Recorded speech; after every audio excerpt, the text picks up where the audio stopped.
বন্ধুসকল, আজি এটা নতুন ভিডিঅ'লৈ আপোনালোকক স্বাগতম জনাইছোঁ। বন্ধুসকল, মই এজন খেতিয়ক। মই মাটিমাহ খেতি কৰিছোঁ। চাওকচোন, মোৰ মাটিমাহ এইবাৰ বহুত বেয়া হৈছে, হালধীয়া পৰি গৈছে। কি বেমাৰে পালে জানো, ধৰিব পৰা নাই। গোটেই হালধীয়া, চাওক।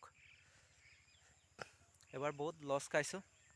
ভালকৈ আপোনালোকক দেখুৱাই দিছোঁ, চাব। দেখিবলৈ পাইছে, গোটেই হালধীয়া হৈ পৰিছে। এবাৰ প্ৰথম বেমাৰ লাগিছে এইটো।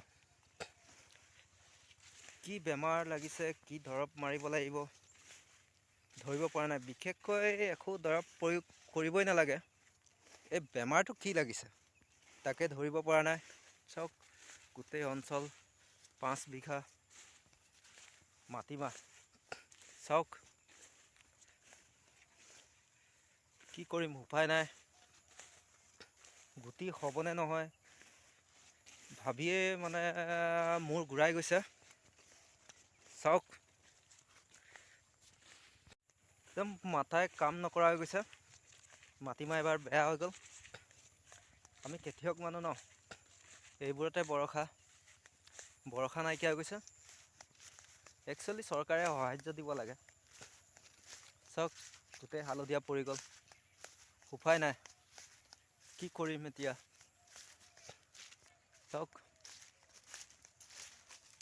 ভালকৈ চাওক। এয়া মোৰ পিছফালে। ভাবিলেই বুকুখন বিষায়, মাথা বিষায়।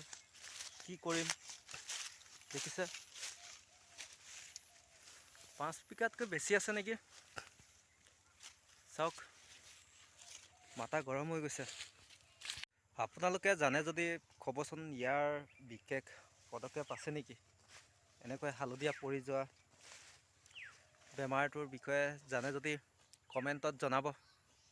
আজি ভিডিঅ'টো সিমানতে সামৰিলোঁ। ছাবস্ক্ৰাইব কৰি দিব।